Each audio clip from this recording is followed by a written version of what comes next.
Ok, perfecto. Listo, muy bien. Entonces vamos a iniciar formalmente y ahí se irán incorporando las personas poco a poco. Bueno, muy buenas noches.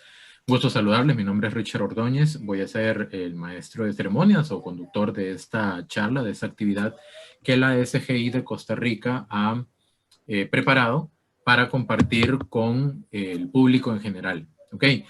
Primero que todo, pues a nombre de la SGI de Costa Rica, es un placer presentar la charla Depresión y Ansiedad, ¿cómo afrontarlas?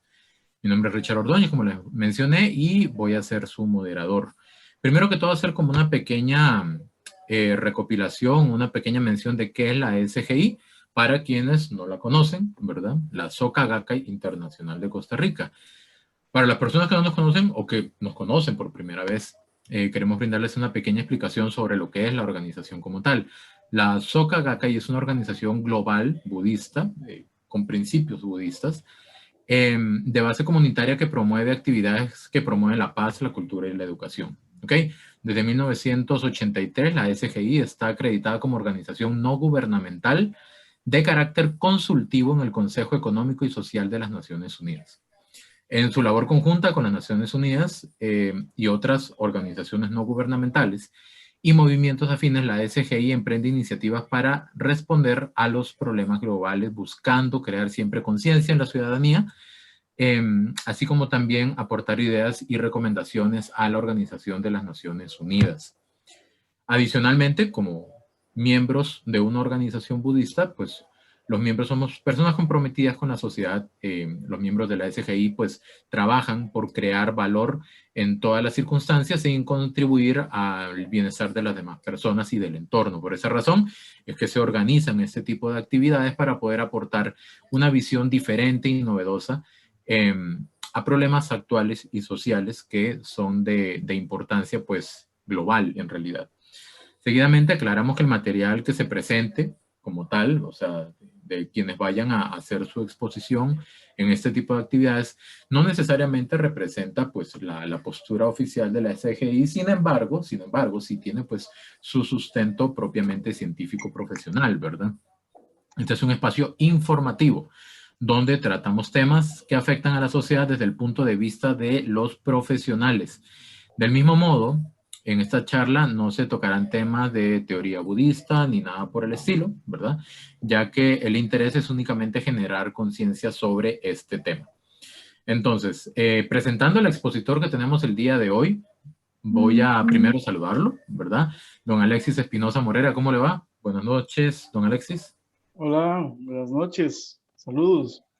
¿Cómo vas? Saludos, muchísimas gracias por su presencia por acá. Voy a hablar rápidamente de usted, ¿está bien? Para ya después entrar en Perfecto. forma en la charla. Así que, para que escuche de usted.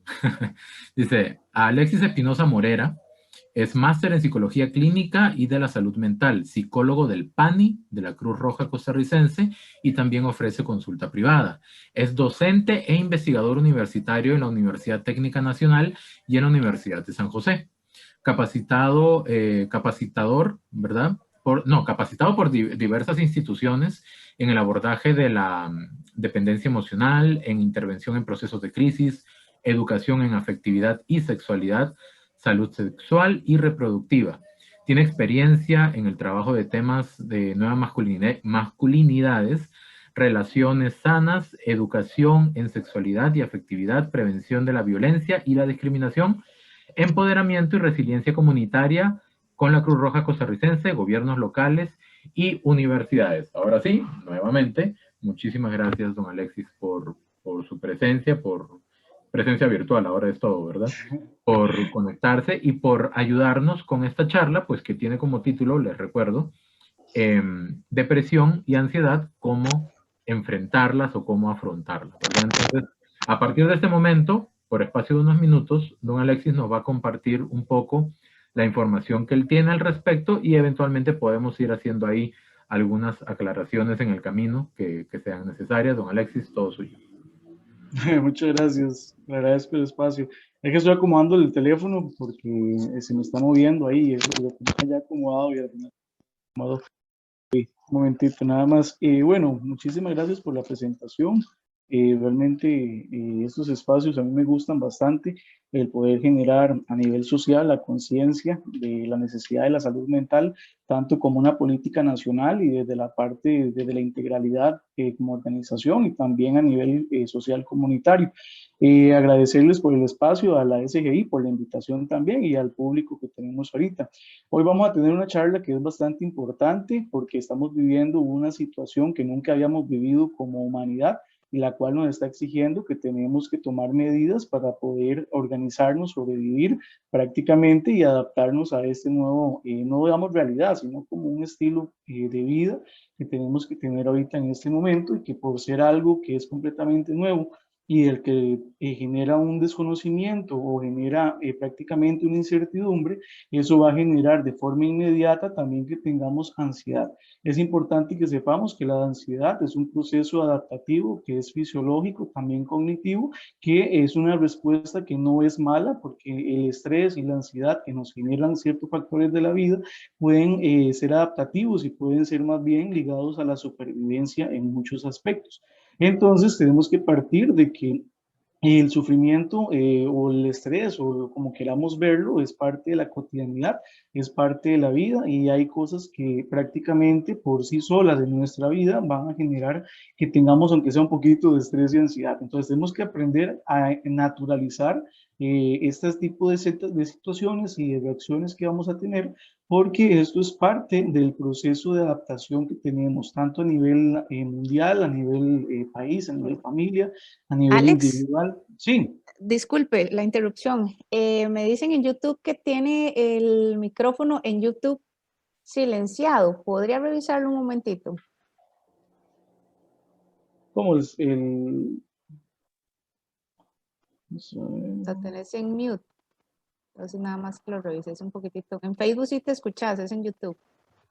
No, es que hay un problema con la transmisión de YouTube, pero en Facebook sí se está escuchando. Ah, ok, perfecto. Gracias. Entonces voy a decirle a la gente de YouTube que se pase a Facebook. Gracias. Sí, por favor, gracias.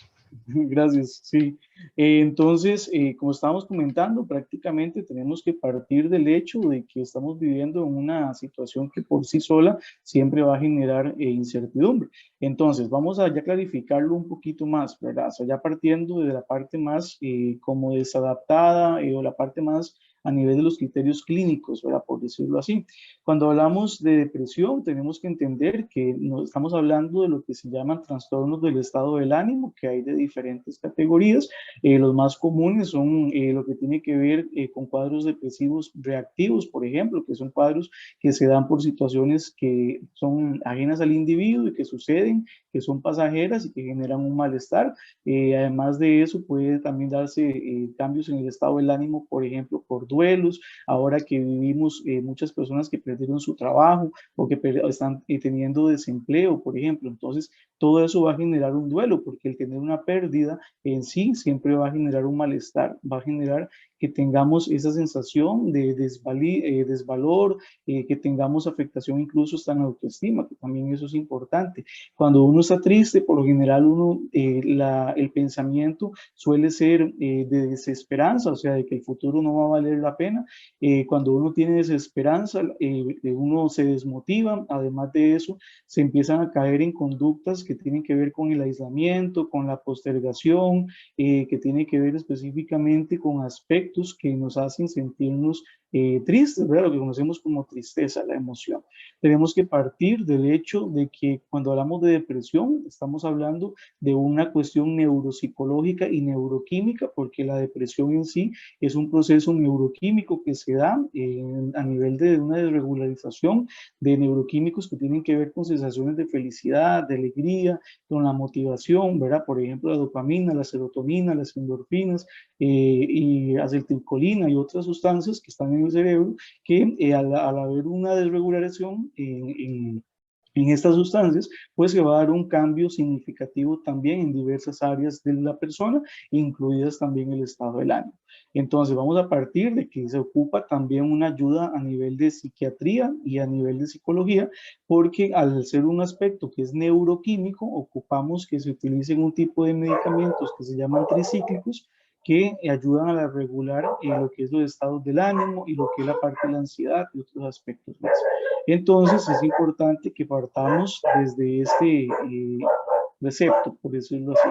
Entonces, cuando ya tenemos claro que ocupamos una ayuda integral, vamos a poder tomar acciones que sean complementadas para poder ya poder enfrentar y adaptarnos a las circunstancias. Eso ahorita lo vamos a ver más ampliamente. Eso es con el tema de la depresión, ¿verdad? O los trastornos del estado del ánimo, que hay varios tipos, ¿verdad? No todos son igual de fuertes. La depresión mayor es la que es más fuerte y ya tiene criterios clínicos mucho más preocupantes, digamos, a nivel de la persona, a nivel familiar, a nivel social, porque también incluye la dinámica del individuo, porque somos seres biopsicosociales, o sea, somos seres que tenemos aspectos biológicos, aspectos psicológicos y aspectos sociales que componen la parte holística o la parte integral de lo que nosotros somos, porque somos prácticamente la suma de diferentes aspectos como tal. Y cuando hablamos de la ansiedad, hacemos referencia a lo que son los trastornos de la ansiedad, ¿verdad? Y aquí ya también ahí existen diferentes tipos. La más común es lo que es la adaptación, la ansiedad por adaptación, la ansiedad por separación. Ahora se está dando mucho en esta parte de lo que es la pandemia, que las personas están teniendo mucha ansiedad por separación, más que todo afectivo, porque la parte física ya se superó. Ahora las personas están teniendo miedo a nivel, por decirlo así, cibernético, digital, de que les abandonen, de que les terminen las relaciones que tienen, de pareja, etcétera, etcétera.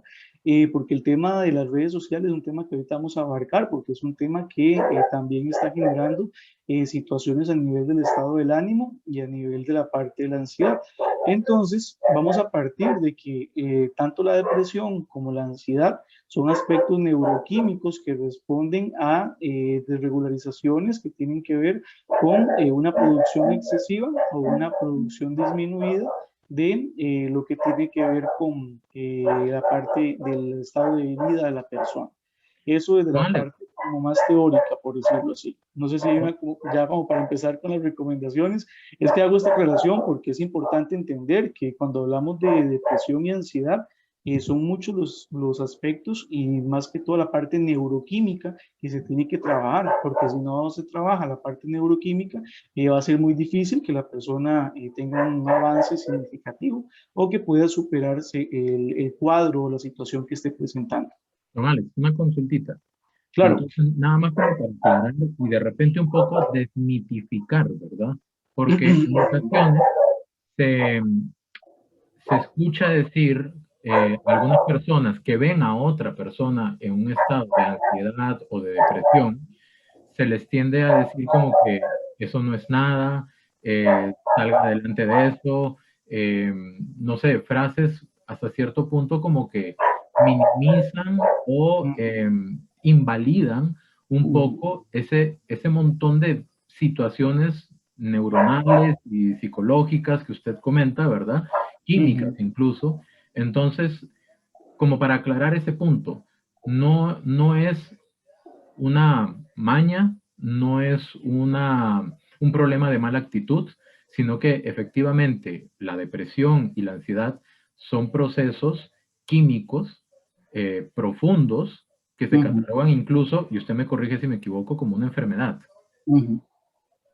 Sí, claro, de hecho que, bueno, el DSM-5, que es el Manual Diagnóstico y Estadístico de los Trastornos Mentales, que fue publicado por la Asociación Americana de Psiquiatría y Psicología en el año 2014, que es la última versión actualizada en lo que son los trastornos psiquiátricos, y a nivel neurológico también, ahí hace bastante énfasis en los aspectos socioculturales, a nivel de la depresión, la ansiedad y otros trastornos, pero también se hace un especial énfasis, por decirlo así, a los aspectos neuroquímicos y del desarrollo que tiene el individuo, porque tenemos que tener presente que el tipo de desarrollo que nosotros tengamos, ¿verdad? Las oportunidades, los privilegios que nosotros tengamos, va a generar de una u otra forma que tengamos un desarrollo, por decirlo así, más apropiado o más amplio para adaptarnos a diferentes circunstancias o para conocer más, porque obviamente no es lo mismo la inteligencia, las habilidades de resolución, las habilidades ejecutivas de una persona que tiene acceso a la educación, que tiene un colegio de alta categoría,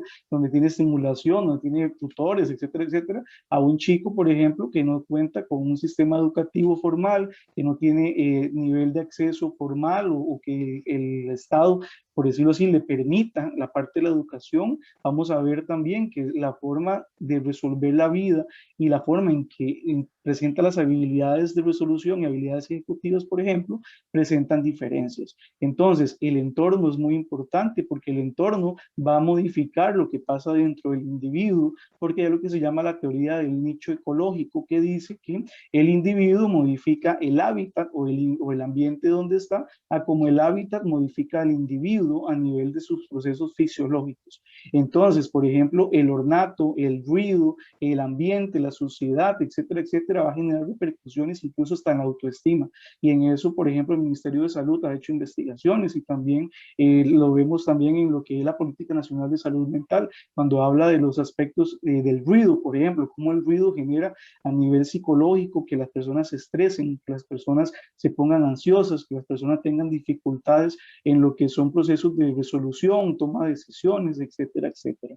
Y si a eso le sumamos que la depresión y la ansiedad tienen entre sus síntomas, por decirlo así, problemas en el sueño, problemas en lo que es la alimentación, vamos a tener individuos que se van cansando poco a poco, se van desgastando poco a poco y se van desnutriendo poco a poco, y eso se convierte en personas que luego presentan trastornos por conversión o presentan otros tipos de sintomatologías a nivel fisiológicas, psicosomáticas, por ejemplo, colitis, gastritis, úlceras, alopecias, etcétera, etcétera, cefaleas, dolores de cabeza, por decirlo así, y un montón de cosas que prácticamente están ligadas al hecho de que la ansiedad y el individuo o la parte de la tristeza, todo eso va a generar que el individuo le genere un problema que lo obliga literalmente a tener que adaptarse.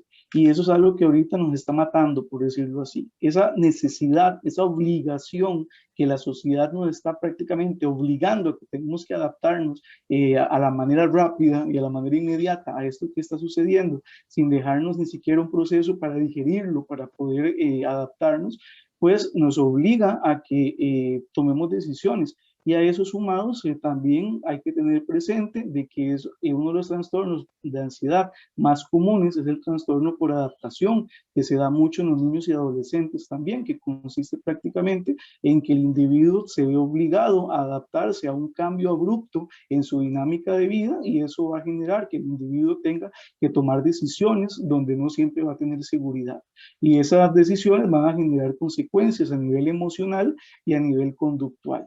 Entonces, tenemos que partir de que esto es muy amplio, o sea, y por eso la necesidad de buscar ayuda a nivel psicológico y a nivel de psiquiatría, si consideramos que tenemos algún tipo de trastorno de ansiedad o de trastorno del estado del ánimo, porque no todas las cosas las vamos a poder resolver nosotros solos. Y, por ejemplo, los ataques de pánico, ¿verdad? Que es una de las manifestaciones más grandes que tiene la ansiedad, es una sensación donde la persona interpreta de que todo se va a poner terrible, que va a morir, que todo se va a salir de control, ¿verdad? Pero todo está en la mente y, por decirlo así, esa mente va a generar respuestas fisiológicas a nivel endocrino, a nivel del sistema cardíaco, a nivel circulatorio, todos esos cambios producidos por la adrenalina que se libera cuando estamos en una situación de ansiedad, va a generar que una parte del cerebro que nosotros tenemos, que se llama el sistema simpático, empiece a interpretar como que nuestra vida está en riesgo. Entonces empezamos a tener palpitaciones, hiperventilación y un montón de cosas más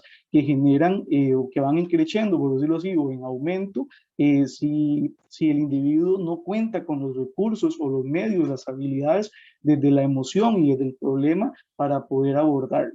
Y eso es algo que autores como Lázaro y Goldman, por ejemplo, han estudiado muy ampliamente, donde ellos exponen de que los individuos ocupan desarrollar habilidades para poder afrontar las circunstancias, porque la vida es una continua necesidad de tomar una decisión. Nosotros todos los días decidimos qué boxer nos ponemos, qué pantalón nos ponemos, cómo nos peinamos, qué comemos, qué zapatos nos ponemos. O sea, la vida exige que todos los días estemos tomando decisiones. Pero el problema es que no todas las decisiones van a generar la misma consecuencia. Entonces, ese es el problema. Esa rumiación del pensamiento, de la consecuencia de algo que no ha sucedido, pero que tengo que decidir y que puede suceder, eso genera muchísima ansiedad.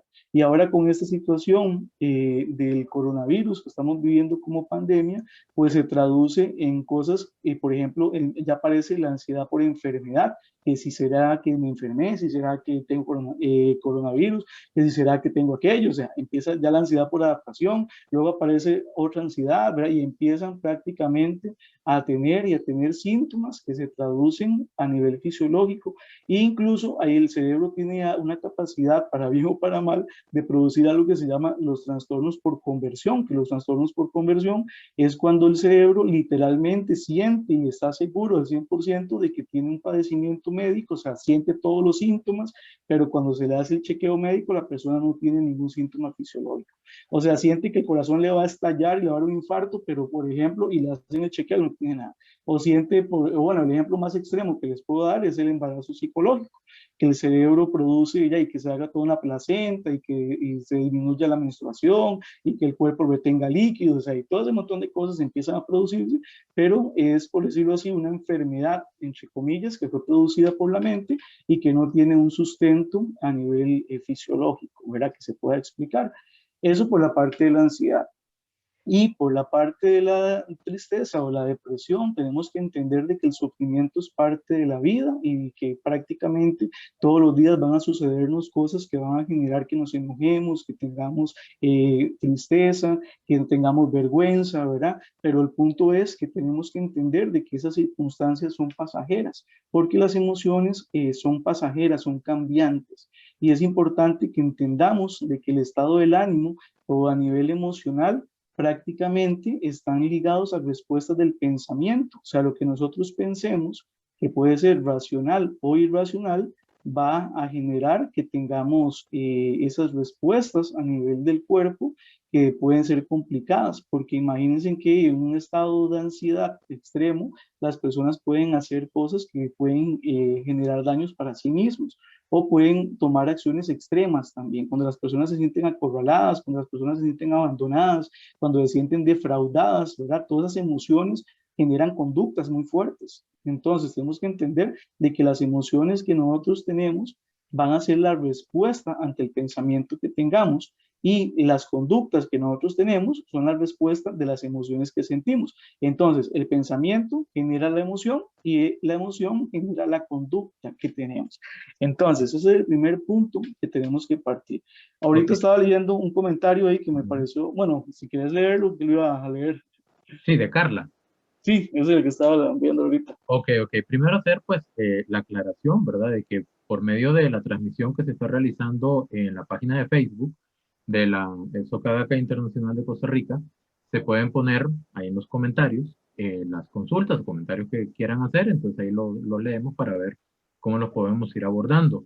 Y también hacer la siguiente salvedad, ¿verdad? De que justamente esta charla, como se indicó al inicio, tiene un propósito informativo e incluso educativo, porque solamente de esa manera pues la sociedad puede enfrentar como un gran cuerpo, digamos, las problemáticas a nivel de salud social que se están enfrentando hoy en día más que nunca, como son la depresión y la ansiedad, y para eso tenemos aquí al profesional, ¿verdad? Alexis, don Alexis, que nos está ayudando con esta charla, ¿verdad? Sobre depresión y ansiedad. Voy a proceder a leer el comentario de Carla. Carla hizo varios comentarios, entonces vamos a conglomerarlos. Dice, tengo 2 años de trastorno fóbico de ansiedad y ataques de pánico. Dice, hola, el papá dice que yo me hago que no me duermo porque estoy con el celular. A veces tengo algunos juegos o alguna película para distraer mi mente y no me cree, se burla de mí y comienza a decirles lo que yo digo, ayude, me muero, uy, ayuda, y no soporto que no me crea. Yo siento que me quema el cuerpo un fuego que me baja por el lado del corazón. Y sobre esto justamente Margarita Novo dice, en el caso como de Carla, ¿verdad? ¿Cómo se le puede ayudar a alguien que está pasando por un periodo de depresión? O sea, ¿qué puedo decirles qué hacer? Y yo le complemento la pregunta porque no todo el mundo tiene el conocimiento para abordar este tipo de casos, ni todo el mundo puede decir, bueno, ya mismo voy donde un psicólogo, ¿verdad? Para que me ayude, porque es en ese momento que, por ejemplo, Carla se siente así. ¿Qué se debe hacer? ¿Qué puede hacer uno como el que está sintiendo? ¿Y qué puede hacer la gente que está alrededor al momento de reconocer eso y cómo abordarlo? Ok, gracias. Bueno, primero que tenés que entender, Carla, o que tenés que tener presente es de que la ansiedad como tal, como decíamos ahora, es un proceso que responde a diferentes circunstancias, ¿verdad? Primero que nada, tenés que comprender de que esa situación que sentís con el corazón, ¿verdad? Eso se da porque el cerebro dispara adrenalina al corazón, entonces el corazón empieza a bombear, ¿verdad? Porque siente que ocupa la sangre oxigenada. Entonces empezamos a hiperventilar porque sentimos que nos estamos ahogando. Entonces esa desesperación y esa adrenalina hacen que sintamos sensaciones de vacío en el estómago, que las manos nos suden, que sintamos calor en el cuerpo, que tengamos movimientos involuntarios, ¿verdad? Porque todo eso son respuestas fisiológicas a la adrenalina, a la noradrenalina, perdón, y al cortisol, que son químicos que tienen que ver con el estrés, que tienen que ver con la parte de la ansiedad y la activación del sistema simpático. Entonces, te hago esta aclaración porque es importante que entiendas cómo funciona desde la parte del cerebro. A eso también hay que sumarle el hecho de que no te vas a morir por un sentir ansiedad. Es importante que identifiques que la ansiedad genera la sensación de muerte o genera la sensación de miedo, de desesperación a veces, pero eso no tiene un fundamento real en la mayoría de los casos. O sea, cuando ya se analiza bien, las circunstancias no son reales, sino que es una cuestión más de interpretación. Entonces, ¿qué podemos hacer con una persona que está sintiendo muchísima ansiedad? Bueno, podemos primero que nada pedirle que respire. La respiración es fundamental. ¿Por qué? Porque si el cerebro interpreta de que falta oxígeno, automáticamente va a disparar adrenalina para que el corazón empiece a bombear sangre oxigenada, porque está interpretando de que se está ahogando. Entonces, ocupamos pedirle a la persona que respire. ¿Cómo se respira? Bueno, hay 4 pasos. El primero es que se inhala por la nariz. El segundo es que se mantiene el aire sin soltarlo. El tercero es que se exhala por la boca. Y el cuarto es que se hace una pausa para volver a iniciar. ¿Cuánto tiempo se hace cada uno de los pasos? De 3 a 4 o 5 segundos, dependiendo de cada individuo, para que vaya desarrollando su propio ritmo. La respiración es uno de los aspectos más importantes y uno de los que menos importancia le damos, porque cuando nos sentimos que no estamos respirando bien, nos da dolor de cabeza, nos agarra taquicardia, nos da aspectos como lo que es ahogo, se nos va a la parte de la sensación de la humedad en la boca, o sea, empezamos a tener respuestas fisiológicas también por la falta del aire, ¿verdad? También. Entonces, es importante que respire. Cuando ya la persona respiró, si la persona tiene que llorar, ¿verdad? Etcétera, etcétera, etcétera. Prácticamente cuando ya la persona saca, ¿verdad? En ese momento inmediato, nosotros estamos utilizando lo que se llama la escucha activa, que eso es prácticamente permitirle a la persona que realice catarsis, o sea, que saque, que hable, que acomode, por decirlo así, sus emociones, lo que está sintiendo, lo que está pensando en ese momento, para poder calmarlo. Cuando ya tenemos esa información, podemos ayudarle a la persona a ir acomodando desde una parte más racional la idea o la situación que nos quiere transmitir. Como que la persona empiece también de forma solapada, poquito a poquito, irse dudando, por decirlo así, o poniendo en duda qué tan cierto es eso que está pensando que va a suceder. ¿Qué le garantiza, por ejemplo? O sea, ¿en qué le ayuda a pensar ese tipo de cosas? O por ejemplo, ¿qué acciones está tomando? O sea, tenemos que bajarle un poco a la parte de la emoción y tratar de racionalizar un poquito, obviamente validando las emociones que la persona tiene y permitiéndole la expresión emocional, ¿verdad? Pero tenemos que tratar de que la persona saque, ¿verdad? Que la persona se pueda abordar de una forma en el momento inmediato. El agua también, ¿verdad? Cuando uno está ansioso, cuando uno llora, cuando uno está hablando mucho, la persona puede tener sensaciones también de ahogo, y esas sensaciones de ahogo pueden poner a la persona ansiosa porque siente que le falta el aire o siente que se va a atragantar. Entonces tenemos que permitir esos aspectos de seguridad. También tenemos que permitirle seguridad física a la persona.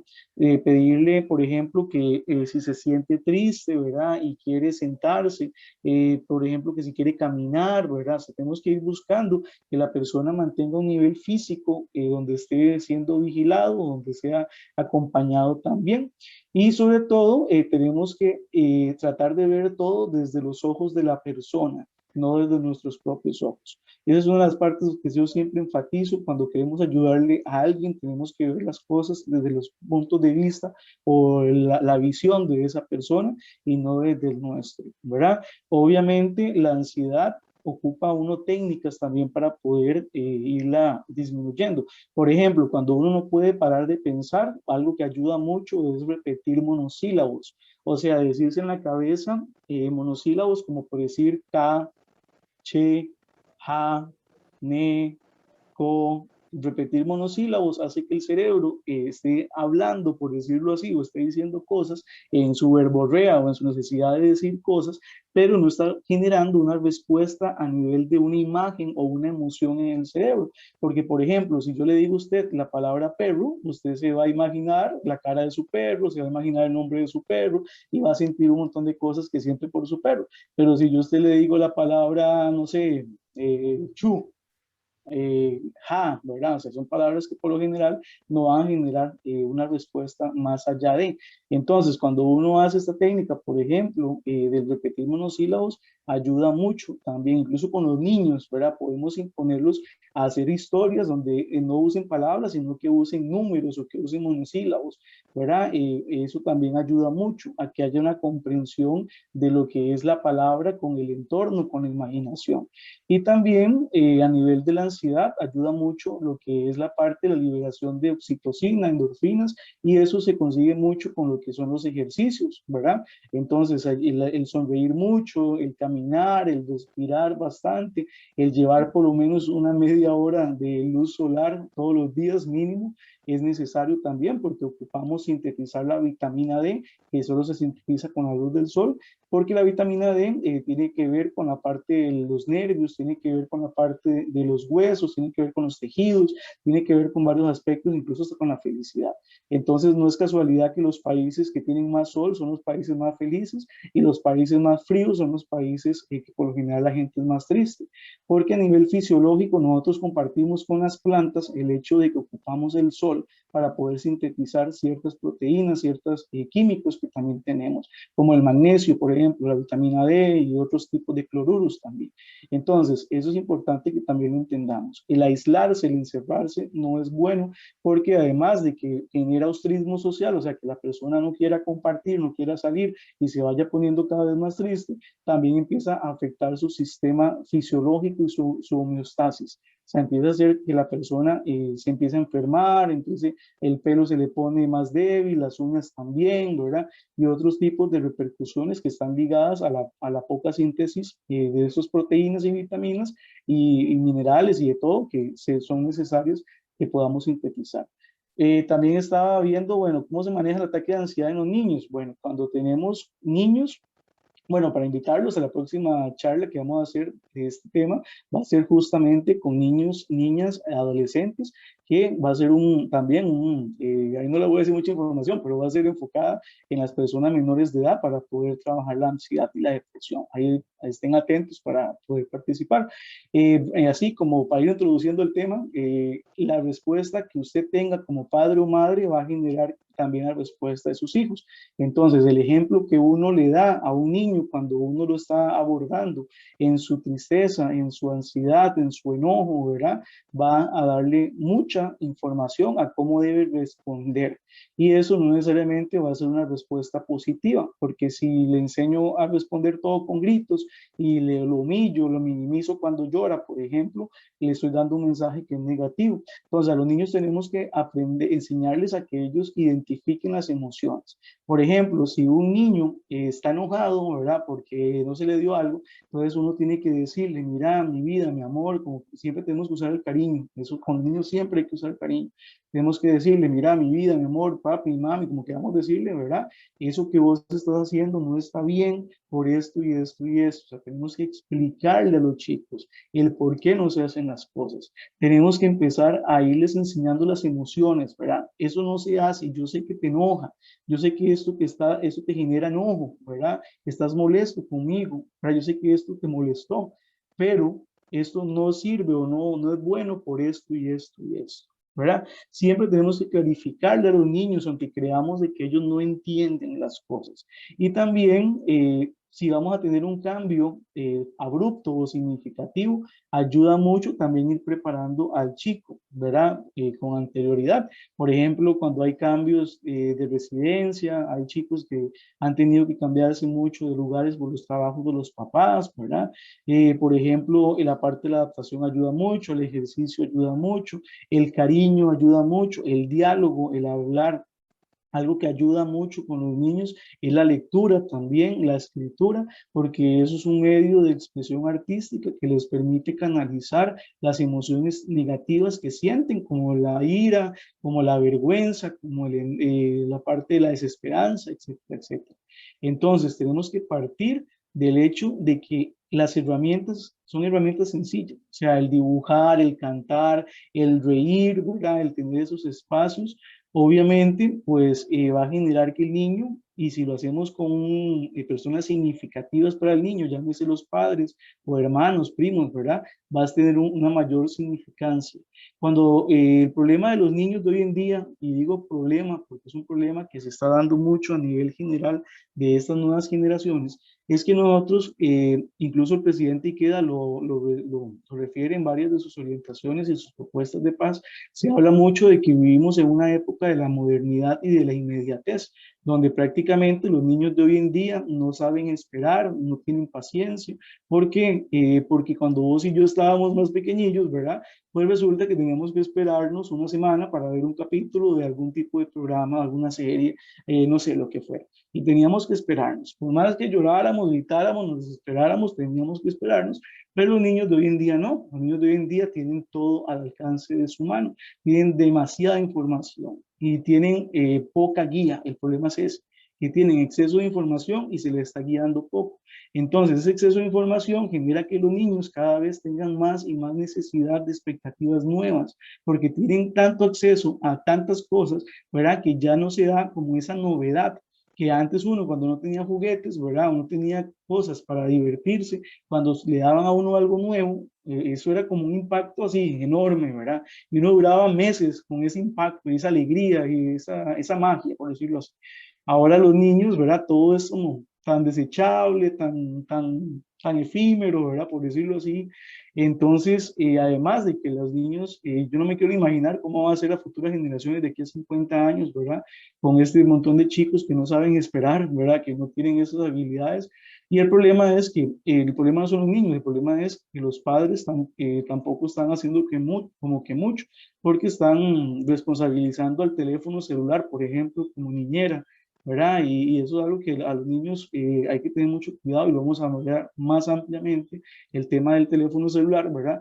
Porque realmente está comprobado que la estimulación sensorial que reciben los niños mediante programas, mediante tablets, mediante celulares, van a generar repercusiones en lo que tiene que ver, por ejemplo, con la vista, la memoria, el sueño, el estado del ánimo, las capacidades de enfrentar las circunstancias, sin mencionar el montón de ejemplos que están recibiendo en la tele, que no siempre son correctos y que nadie los está guiando. Entonces vemos a niños que están hablando como mexicanos, que están hablando como españoles, que están hablando como todo el mundo, que utilizan palabras vulgares que no son para un niño, ¿verdad? Sin ni siquiera tener como ese conocimiento o esa comprensión, por decirlo así, porque obviamente son niños, ¿verdad? Y eso se traduce como que se están perdiendo muchas líneas divisorias, por decirlo así, entre conductas políticamente aceptables y conductas que ya no son políticamente aceptables y que pueden generar problemas en la convivencia y problemas en las personas menores de edad. Entonces es un tema que les invito a que nos acompañen porque también se las trae. Y no sé, bueno, y con los adolescentes también son los que más sufren también en este tipo de circunstancias, porque cambió su dinámica social, cambió su dinámica a nivel académico, ¿verdad? Hay un montón de aspectos más, además de que en la adolescencia se empieza ya a dar una construcción de lo que es el mundo, desde la parte de pasar de niño a ser un adulto, entonces hay toda una transición ahí que poco a poco hay que ir enfrentando y guiando. De hecho, los adolescentes ocupan muchísima guía porque ocupan ir entendiendo cuáles son las conductas que les pueden generar un cambio positivo a futuro, por decirlo así, y qué conductas podrían afectar su dinámica, su desempeño, su futuro también, ¿verdad? Es importante también enseñarles a regular sus emociones. Ahora con el tema de las nuevas masculinidades, que es un tema que es muy interesante trabajarlo con los hombres, ¿verdad? Como tal, porque toda esta desconstrucción del machismo que se está dando, ¿verdad? A nivel social es positiva porque se traduce como hombres que vivimos la sexualidad, la vivencia de la masculinidad desde una forma más sana, sin mencionar o sin dividir o sin categorías, sin etiquetas, simplemente por la parte de la masculinidad como tal y desde una vivencia que no es hegemónica, ¿verdad? Que se busca más que sea una igualdad, ¿verdad? Y entonces todos los aspectos son positivos, además de que además de que está comprobado que los hombres son las personas que más se autolesionan y las que más cometen autoeliminación, ¿verdad? Específicamente entre las edades de los 15 a los 35, 30 años aproximadamente, son las edades que más se cometen este tipo de situaciones. ¿Y por qué son hombres? ¿Por qué? Porque a la gran mayoría de los hombres, incluidos, por ejemplo, las generaciones de las mías, por ejemplo, se nos decía que los hombres no podíamos llorar, que los hombres no podemos ser afectivos, que los hombres no podemos decirle a otro hombre que es importante para nosotros o que lo queremos sin que suene homosexual, ¿verdad? Cosas así por el estilo. Pues hay toda una represión de las emociones positivas y negativas que se traduce como enfermedad también a nivel fisiológico y a eso se le suma una sociedad también que es sumamente machista, ¿verdad? Y que exige al hombre y también disminuye a la mujer, ¿verdad? Entonces también tenemos que ver que eso no puede ser así. Entonces, parte de la crianza que tenemos que dar a las personas menores de edad es una crianza que vaya enfocada en la igualdad de la persona, en el respeto a la dignidad de la vida y sobre todo lo que es la parte de la empatía. La empatía es uno de los valores y de las habilidades psicosociales que más se ha perdido, porque realmente la empatía es necesaria para poder tener un éxito a nivel social y para tener un desarrollo comunitario también. Si no tenemos empatía, no nos vamos a preocupar por nuestra comunidad, no nos vamos a preocupar por nuestra familia, no nos vamos a preocupar por las personas en general. Entonces, tenemos que enfatizarnos mucho en esos aspectos, ¿verdad?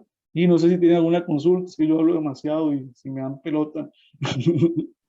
Si quiere, don Alexis, lo que podemos hacer es continuar con la presentación que usted tenía y en un rato retomamos con las otras preguntas que yo creo que Magali también tiene una pregunta por ahí, entonces la retomamos ahora en un ratito para hacer como un mix de las dos cosas, ¿verdad? Claro, claro, muchísimas gracias. Ok, entonces cuando hablamos de la parte de la depresión, ¿verdad? Tenemos que ver de que la depresión o la tristeza en general va a responder a aspectos químicos, va a responder a aspectos individuales, aspectos emocionales, aspectos sociales, porque somos seres que no podemos desligarnos de estas situaciones o de estos aspectos como tal.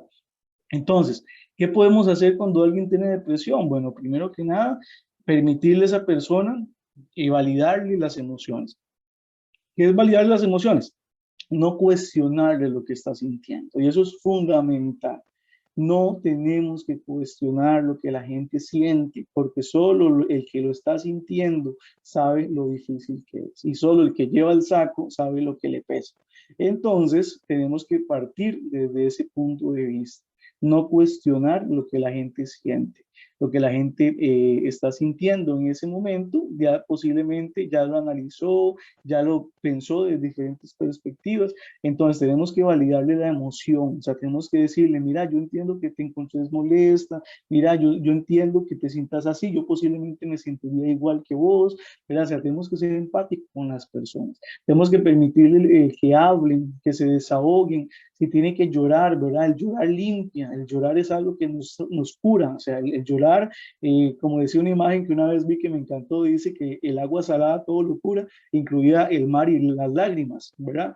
Entonces, prácticamente el agua salada de las lágrimas ayuda también, cura, ¿verdad? Ese, como sacar el corcho, por decirlo así. Además de que parte de las etapas del duelo, ¿verdad? Ahí va involucrado lo que tiene que ver con el sufrimiento, la negación y todas esas cosas que van a generar también que la persona o el individuo llore también o que tenga expresiones emocionales. También a eso se le suma valorar la intensidad de lo que la persona está sintiendo, obviamente porque si está sintiendo demasiada desesperanza, demasiado enojo, demasiado miedo, puede cometer conductas de autoeliminación o conductas de autolesión. Entonces tenemos que preguntarle a la persona sin miedo que si está pensando o que se ha pensado en hacerse daño, que si ha pensado o si tiene algún tipo de plan, por ejemplo, cuando la persona les comentan que no quieren vivir, uno tiene que contacto y con claridad preguntar si esa persona ha valorado o si se ha imaginado a sí mismo acabando con su vida, ¿verdad? Porque eso es algo que es una prioridad. Tenemos que tratar de identificar esos factores de riesgo. Algo que también tenemos que identificar mucho es la desesperanza, que la desesperanza se da con pensamientos de futuro, de que van a ser igual de feos o igual de malos que en el pasado. O sea, la gente que tiene desesperanza piensa que el futuro va a ser igual de feo, igual de malo que lo que fue o lo que ellos interpretaron del pasado, y entonces eso va a generar que la persona no quiera vivir. Entonces, tenemos que ayudar a las personas a buscar también un sentido de su vida. Y algo que tenemos que entender es que la única razón por la que usted y yo estamos en este momento, en este planeta, es porque un espermatozoide de su papá y un óvulo de su mamá se unieron. O sea, esa es la única razón por la que estamos acá. Ya el sentido que nosotros le demos a nuestra existencia en este plano físico ya es diferente. Ya eso es algo que depende de cada persona. El sentido es propio. El sentido es algo que yo lo construyo desde adentro hacia afuera y que se irradia, por decirlo así, y se contagia.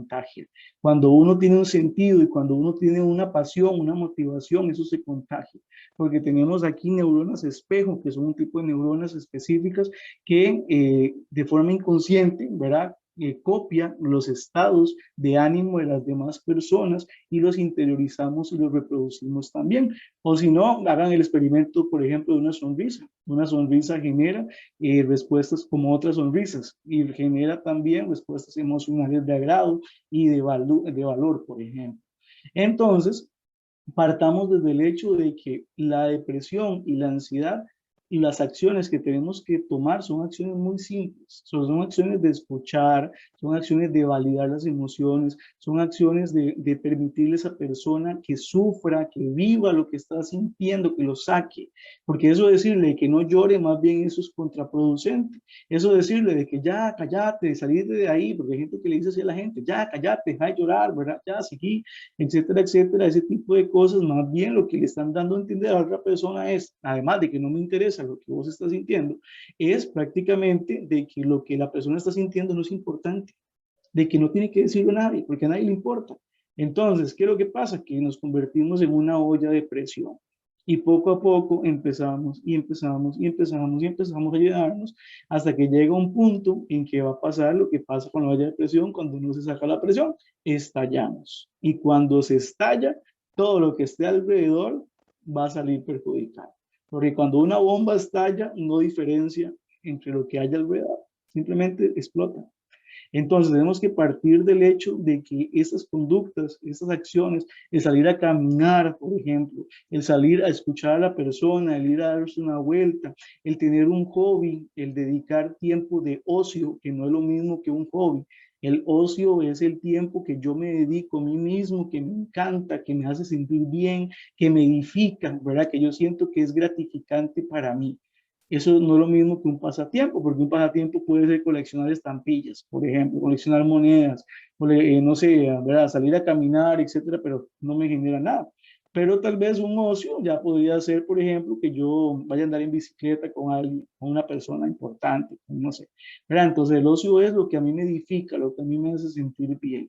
Entonces tenemos que partir desde el hecho de que el tiempo de ocio, el asolearnos, ¿verdad? Obviamente, ojalá el sol de la mañanita, ¿verdad?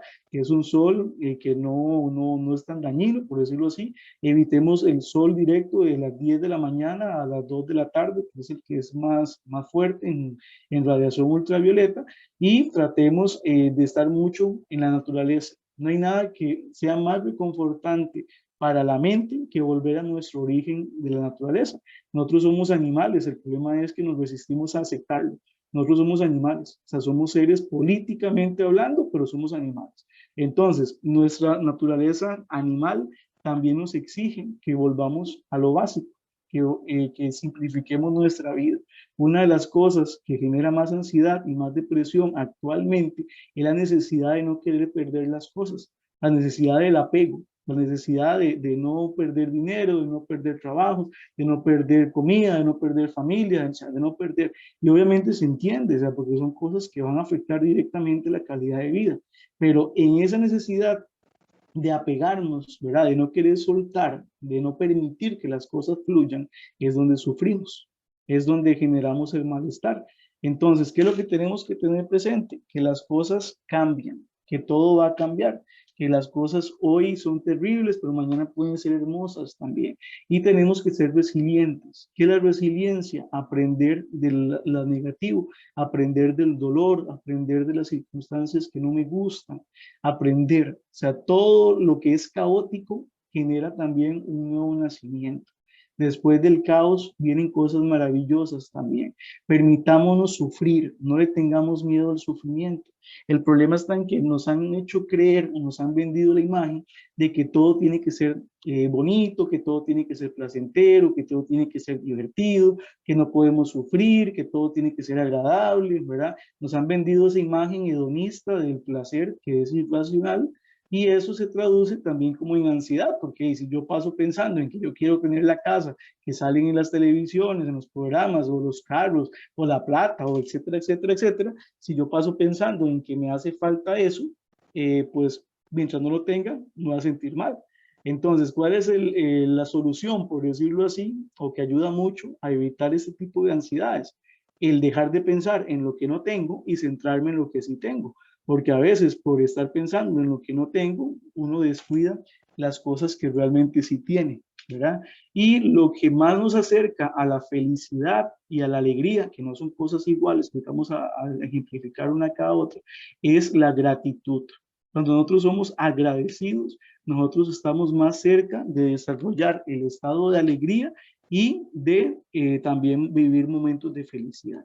¿Cuál es la diferencia? La felicidad es momentánea. O sea, me encontré un billete y qué felicidad, voy, me compré algo, me lo comí y ya. Eso es la felicidad, es momentánea.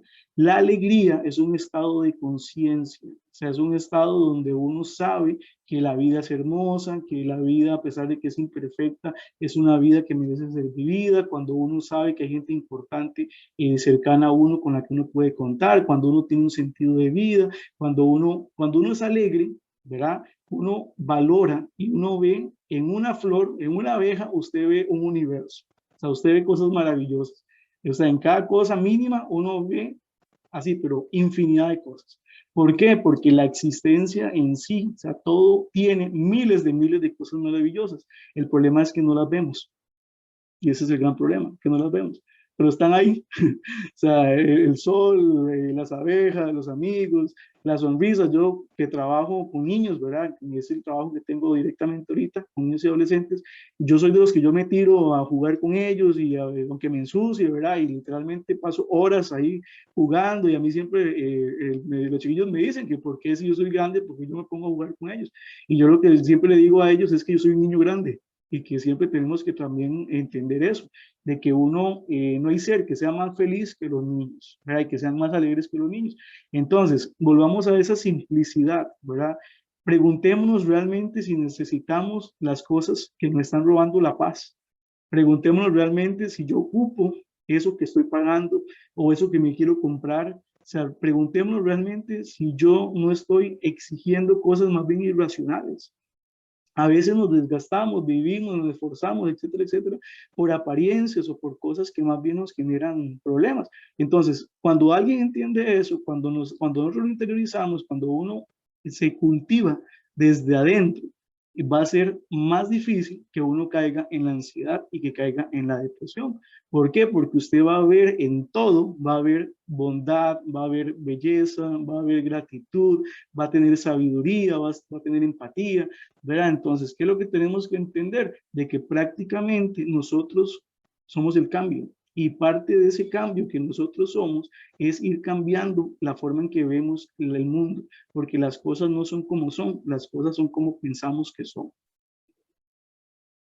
Entonces, no sé si querés algún tipo de comentario, alguien más que nos quiera compartir o decir algo. Ok. De repente por aquí había una pregunta de Magali, ¿verdad? Magali dice, ¿qué puede hacer una persona que le da mucha depresión en lo que llaman síndrome premenstrual? Estamos hablando de una buena cantidad de la población que tiene que pasar por esos días.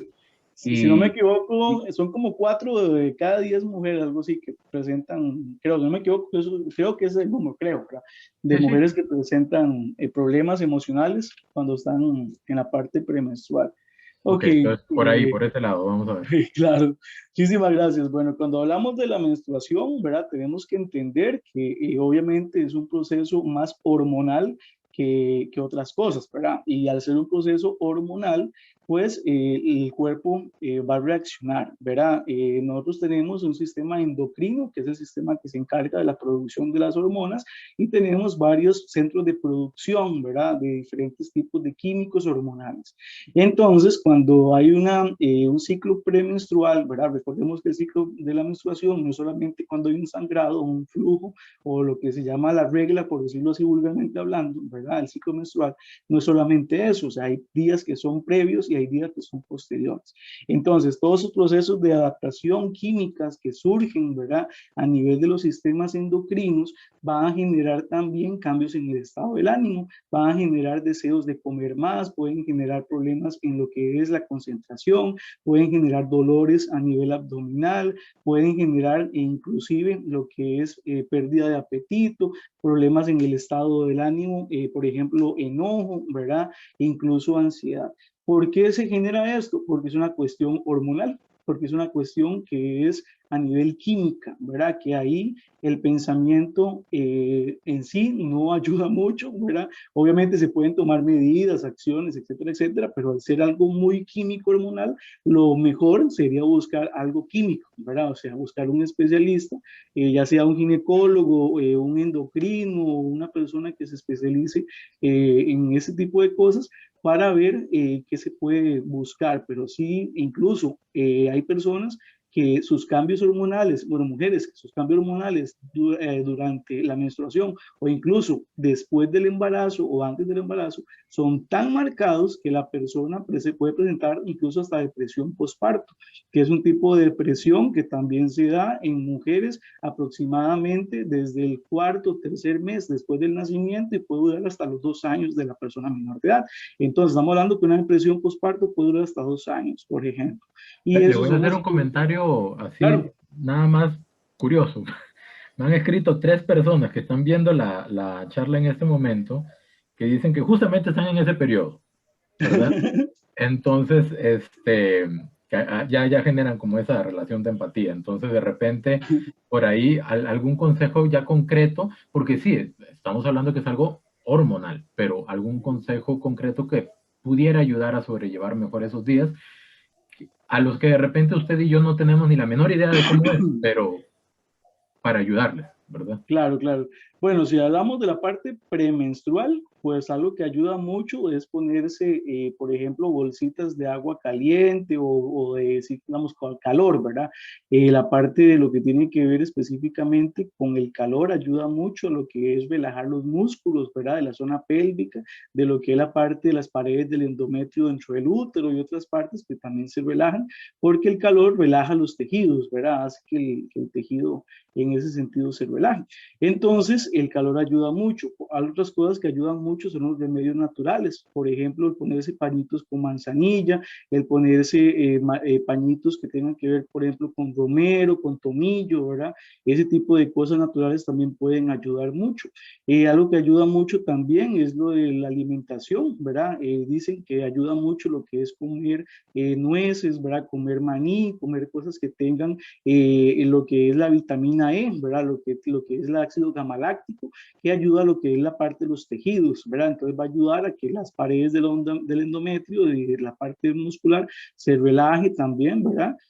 Además de eso, ayuda mucho tomar té, ¿verdad? Té, por ejemplo, té de manzanilla, té de menta, ¿verdad? Ese tipo de tés que son digestivos y que son desinflamatorios, también pueden ayudar. Hay personas, bueno, chicas, que lo que hacen es que elevan los pies, ¿verdad? O sea, ponen los pies en alto, ¿verdad? Para ir generando como una mayor acumulación, por decirlo así, de lo que es el líquido menstrual, para que después, cuando ellas ya retoman la posición normal, por decirlo así, sea más fácil, digamos, y que baje como con mayor más junto, digamos, para que no sea tantos depósitos distantes entre ellos, sino que los depósitos sean como más juntos, ¿verdad? O sea, el ciclo menstrual, el proceso de la menstruación duraría menos también. Y si hablamos de la depresión, ¿verdad? Ya posparto, que ya es después de que nace el bebé y ya son cerca del tercer, cuarto mes, ¿verdad? Ya ahí sí habría que buscar, ojalá, un aspecto psicológico porque se ve afectada la relación de pareja, se ve afectada la relación familiar, se ve afectada la autoestima de la mamá, ¿verdad? Se ve afectada la percepción que tiene sobre su cuerpo, sobre su funcionalidad. Además de eso, hay dolores y otras cosas que también van a generar malestar.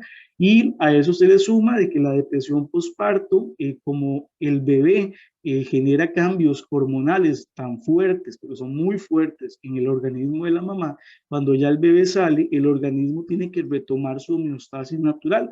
Entonces, ese proceso de retomar a su normalidad a veces no es tan sencillo. Hay mujeres que se adaptan y salen más prontamente, ¿verdad? Pero hay otras que sí presentan una mayor dificultad. Y si a eso se le suma que el ambiente no es positivo, que no es contenedor y que no tiene redes de apoyo, ¿verdad? Pues esa depresión postparto puede ser muchísimo más complicada poder ayudar. Pero siempre, digamos, si sentimos de que eso, las hormonas podrían estar generando estos aspectos, siempre es importante buscar a un médico endocrinólogo que nos ayude con ese aspecto. Ok, ok. Sí, entonces también el acompañamiento médico, ¿verdad? Que eso es Bueno, importante. ve ese comentario que dice Carla, lo estaba leyendo. Ajá. Dice, dime algo hablando de hormonas, yo tengo ovocio multinodular y cada vez que se me aproxima el mes me dan peor los ataques, pero los exámenes salgo bien. ¿Ves? Que eso es lo que hablábamos ahora de posibles trastornos conversivos, ¿verdad? Que son cosas que cuando se hacen exámenes físicos las cosas salen bien, pero las personas sienten o presentan, ¿verdad? Ciertos síntomas, por decirlo así, que los viven y los sienten, ¿verdad? Pero a la hora que se le hace el examen, ya no tienen nada. Entonces habría que ver, Carla, si ese aspecto suyo responde a un aspecto que sí es endocrino, ¿verdad? Que sería lo idóneo buscar un endocrinólogo, o si es una cuestión de que esa misma ansiedad por la enfermedad que tenés, ¿verdad? O por la situación, el diagnóstico que tenés, te genera ansiedad. Entonces eso se puede generar inclusive que tengas vivencia o percepción de síntomas de ansiedad, ¿verdad? Que problemas en adaptación, etcétera, etcétera. Y eso que dice Gaby, sí, los complejos de la vitamina B para la ansiedad. La vitamina B en general es excelente para el cerebro. De hecho, que el ácido gamáctico y otros tipos de vitaminas B al cerebro le encantan, ¿verdad? Y ayuda mucho a lo que es la parte de la parte de los tejidos también. Todo lo que son los aceites, ¿verdad? Aceites de bacalaos, todo lo que es aceites a nivel natural de oliva, todo lo que es aceites en general naturales generan producción de mielina, ¿verdad? Que eso cubre los nervios y hace que los nervios se activen mejor o trabajen mejor también. Nos ayuda a la concentración, nos ayuda a otros aspectos también. La dieta, nosotros somos lo que comemos prácticamente, entonces tenemos que tener una dieta que sea rica en frutas, en verduras, en legumbres, que sea en lo que son semillas, ¿verdad? Lo que son aceites, ¿verdad? Específicamente hablando. Y como dice también Gaby, exacto, hacerse los exámenes de estradiol son importantes también, porque todo lo que es la parte hormonal tenemos que tener mucho, mucho cuidado. Todo lo que es la parte del control de la tiroides, todo lo que es los controles de la pituitaria, todas las partes de las hormonas y las glándulas tenemos que estarlas vigilando, ¿verdad? Porque las hormonas pueden generar cambios a nivel fisiológico, a nivel de la estructura del cuerpo, de su funcionalidad, de los ciclos, etcétera, etcétera. No sé si alguien tiene algún comentario, alguna... Sí, hay una pregunta de Lina. Lina Ajá. pregunta, ¿qué pasa cuando una persona tiene una propensión o ya una configuración personal química, digamos, para generar en ella misma depresión y ansiedad, ¿verdad? ¿Cómo manejar eso? Ok. De hecho que si hay algo que es como una broma, por decirlo así, de la existencia, es la genética. O sea, en el sentido de que es como una ruleta rusa, o sea, es una tómbola de la suerte, porque usted puede sacar cosas de sus papás, de sus tíos, de sus abuelos, tatarabuelos, ¿verdad? O sea, es toda una cuestión ahí recesiva que va para atrás y dominante también a nivel directo, que de ahí prácticamente va a salir o se va a ver, ¿verdad?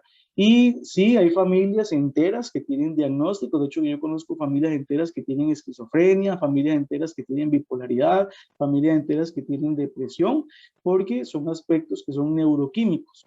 Entonces, están aquí. Y al estar aquí, se repiten y se va repitiendo en ciclos también. Y a nivel genético se puede dar. E incluso hay personas que están haciendo estudios con el tema de la autoeliminación, ¿verdad? Que incluso hay estudios que apuntan, ¿verdad? A que hasta el pensamiento o la ideación suicida o de autoeliminación también es un aspecto que va genéticamente hablando, ¿verdad? No solamente rasgos a nivel del genotipo, o sea, a nivel de la apariencia física, son los que se están estudiando, sino también se están estudiando la capacidad de heredar patrones de conducta, ¿verdad? Porque incluso hay ejemplos de niños que no conocieron a sus padres o que no tuvieron el ejemplo del papá o de la mamá, que tienen ciertas predisposiciones a nivel de conductas parecidas, similares o de formas de responder ante ciertas circunstancias que lo tuvieron o que los tienen los papás. Entonces, al no haber esa relación directa con el padre, no hay un modelado. O sea, no se puede decir que el niño fue el que lo copió, ¿verdad? Sino que ya es una cuestión que viene a nivel genético. Incluso también se dan estudios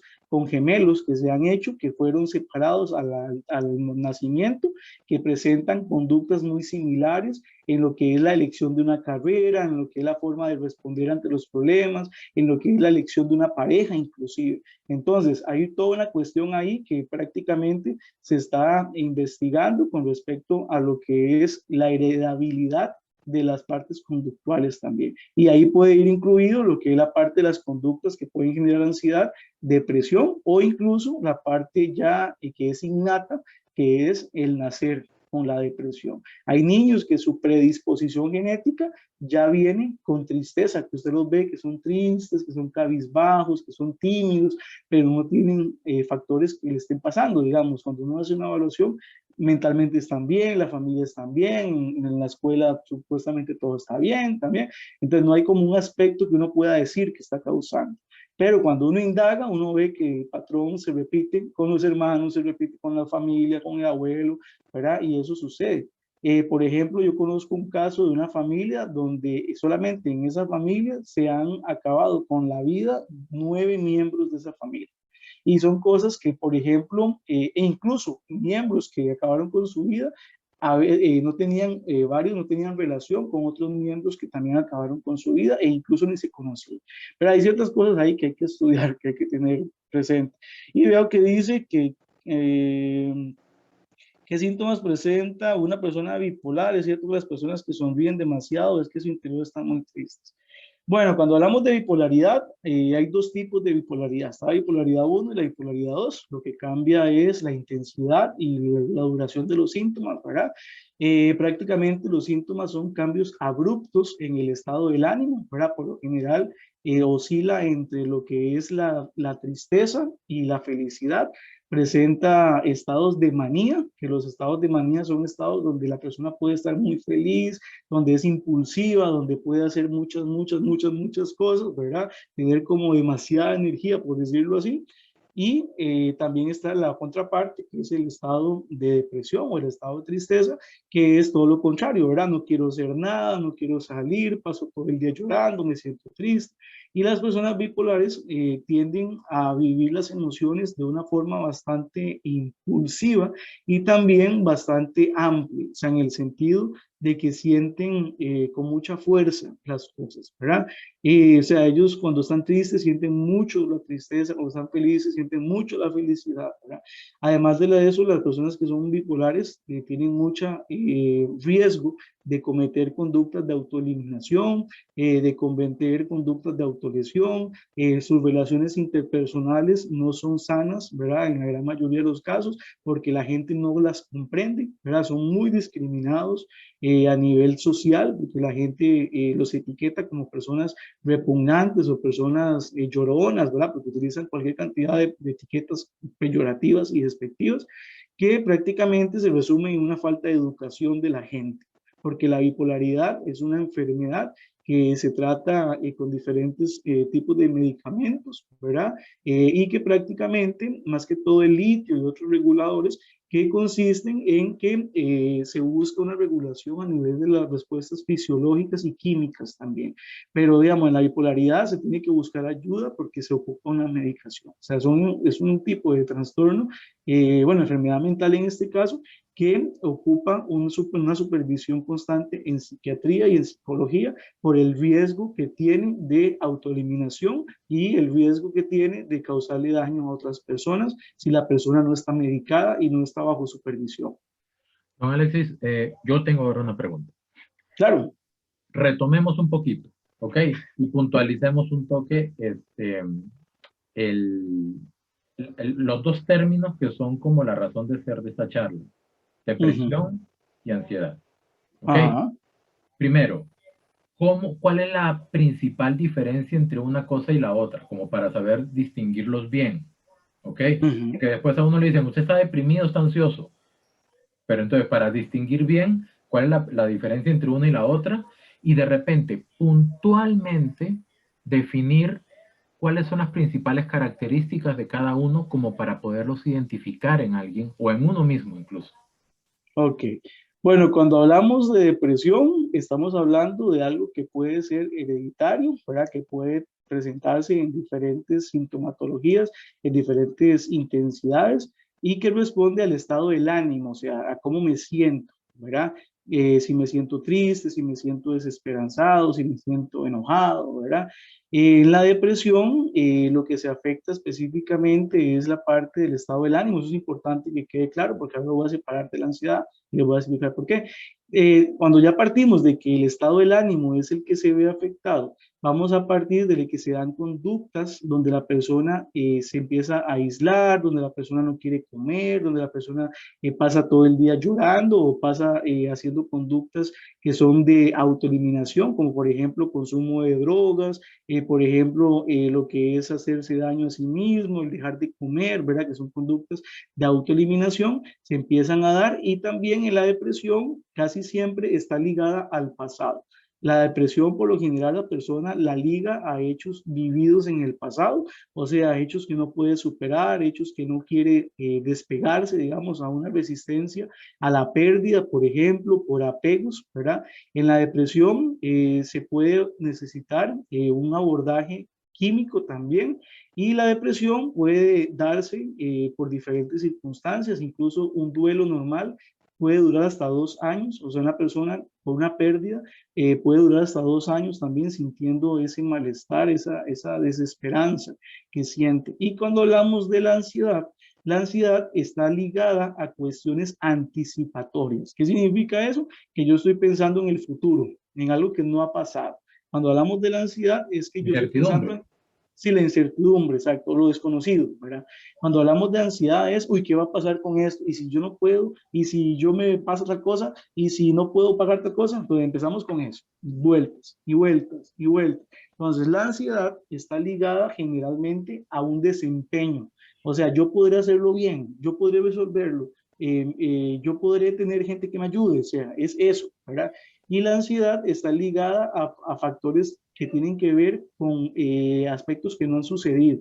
O sea, hay un fatalismo, por decirlo así. ¿Verdad? La persona piensa que todo va a salir mal, que las cosas van a ser terribles, que las cosas van a salir de una forma que no es la que se desea, ¿verdad? Etcétera, etcétera. Entonces, ¿cuál es lo que diferencia la ansiedad de la depresión? Que la ansiedad, cuando se da una comprobación de que las cosas no son como se pensaban que son, disminuye. O sea, cuando la persona se da cuenta de que las cosas no eran como pensaban, suele disminuir bastante la ansiedad, ¿verdad? Porque la persona ya se da cuenta que eso terrible que pensó que iba a pasar, no pasó y que no era así.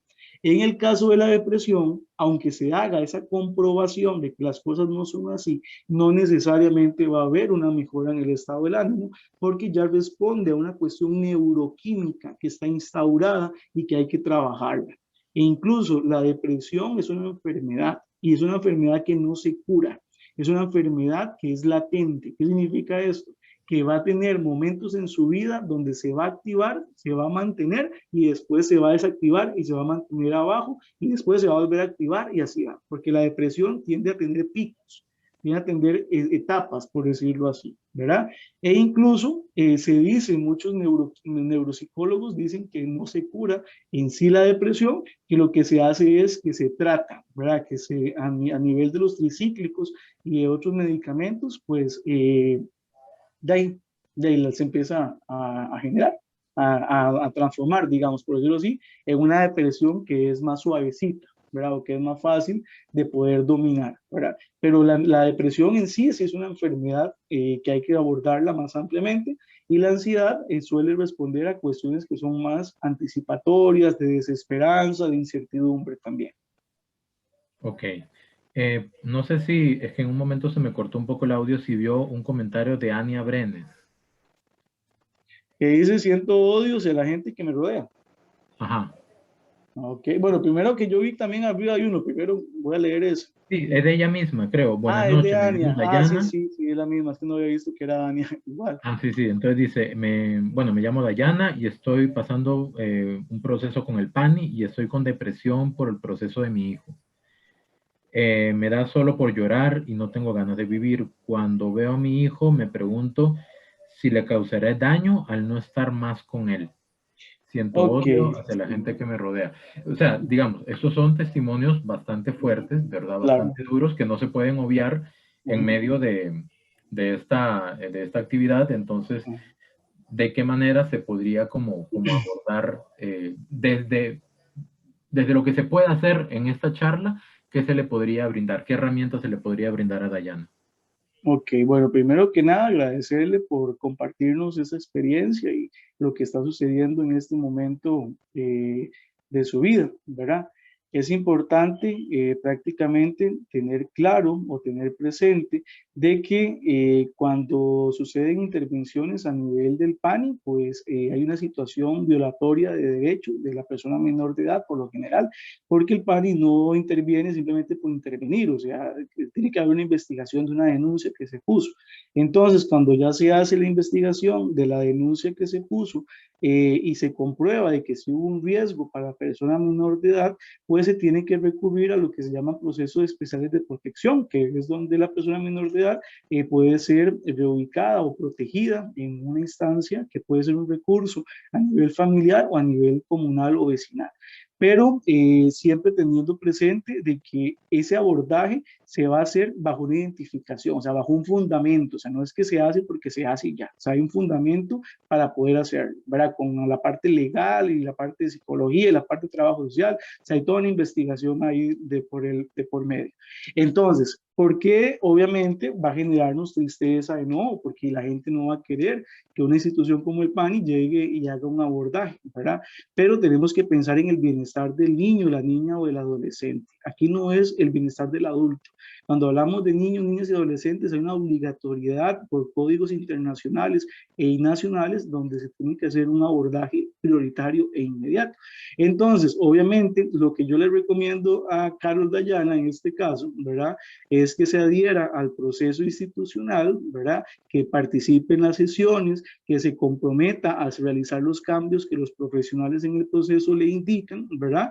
Y que trate de mejorar su rol materno, porque el acompañamiento que se le da desde la institución del PAN es un acompañamiento formativo, o sea, se dan sesiones, se dan charlas, se dan academia de crianzas, hay un montón de programas que se dan con los padres para que al final del proceso, que por lo general dura 6 meses, ya se pueda hacer un retorno de la persona menor de edad o se tome una decisión a nivel jurídico, a nivel judicial, ¿verdad? Que ya ahí habría que ver si se hace una declaratoria de abandono o si se hace otro tipo de trámites, porque hay padres de padres, ¿verdad? No les voy a mentir, hay padres de padres, hay padres que son muy comprometidos con el proceso, hay padres que no, hay padres que hemos tenido que declarar a sus hijos en abandono porque no presentan cambios, ¿verdad? Tienen sus factores de riesgo, continúan, etcétera, etcétera. Entonces, ¿qué le puedo recomendar? Mientras Carol no tenga ningún tipo de circunstancia que pueda generar un riesgo para la persona menor de edad, el niño, no tendría por qué preocuparse. Mientras ella garantice que el niño va a estar bien, que ella va a mejorar como madre para que ese niño o esa niña esté bien, ¿verdad? No tendría por qué haber un proceso institucional. Entonces, lo que les recomiendo es que se comprometan a hacer cambios en su vida, que sea humilde de ver qué fue lo que pasó, qué fue el error que se cometió y poder cambiarlo. El hecho de que el PANI haga un abordaje no significa que el niño o niña va a ser retirado totalmente o que va a ser declarado un abandono, no, es un acompañamiento para mejorar las habilidades que tienen los padres, ¿verdad? Y con eso de que odia mucho a la gente, pues ya es un problema posiblemente que tenga que ver con la autoestima, porque cuando uno está mal consigo mismo, uno está mal con los demás, porque cuando uno está bien con uno mismo y uno se ama, uno ama a los demás y uno ve muchas cosas, la bondad en las personas. Entonces ya ahí tendrías que valorar, Dayana, si es que aprendiste, te criaron o lo que sea, a tener ese tipo de pensamiento y a como aprendiste, también se puede desaprender. Porque realmente algo que te va a garantizar el éxito en la vida es la forma en que como te relacionas con las demás personas, porque el 80% del éxito que tenemos en la vida se da por la forma en que nos relacionamos con los demás, no por lo que sabemos, no por lo que hacemos, sino por cómo nos llevamos con los demás. Entonces, te invito a que trates de ser humilde en ese sentido, identifiques qué cosas tenés que mejorar como madre, como persona, ¿verdad? Y poder tomar las medidas por tu hijo, ¿verdad? Para que puedas hacer las cosas diferentes y contando siempre con personas que te apoyen, ¿verdad? Con personas que sean de tu familia o de tus vecinos, quien sea, que te puedan ayudar. Bueno, nada más rescatar de lo que usted estaba comentando sobre el caso de Carol, ¿verdad? Porque es Carol del teléfono de Ania Brenner, dice. Nada más rescatando, en medio de todo esto o de las situaciones que tanto Carol como otras personas puedan estar pasando, siempre enfocarse en las oportunidades que eso genera, ¿cierto? Claro, Okay.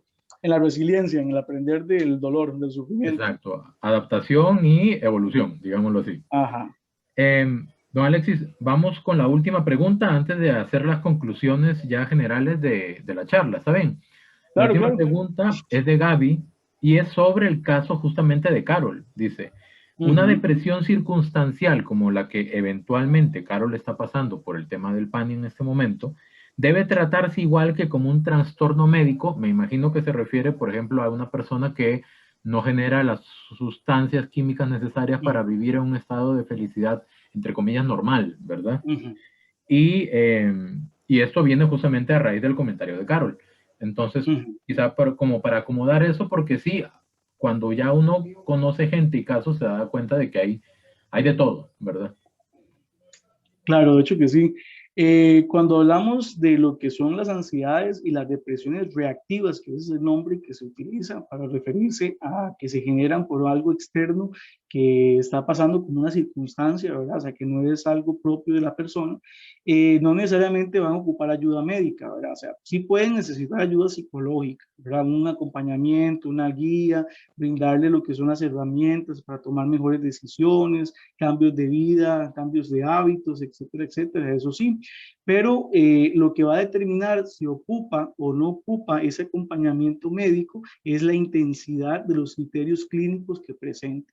O sea, no es lo mismo una persona que una ansiedad o una depresión circunstancial le generó un cambio extremo, por ejemplo, en su proceso de sueño, ¿verdad? O sea, que no duermen. Hay gente que, por ejemplo, pérdidas por traumas o lo que sea, vivieron algo que fue muy fuerte, que les afecta, por ejemplo, el ciclo de vigilia y de sueño, entonces les cuesta muchísimo dormirse o no duermen, ¿verdad? Por ejemplo, en ese tipo de cosas sí se tendría que buscar un médico, ¿verdad? Porque lo que es el sueño es algo muy, muy, muy ligado a lo que es la parte fisiológica, ¿verdad? Pero si resulta que alguien vivió algo que fue ahí, digamos que feo, desagradable, ¿verdad? Pero resulta que esa persona con los días, con apoyo, con otras personas, pues resulta que disminuye el problema hasta un punto en que ya, ese problema es mínimo.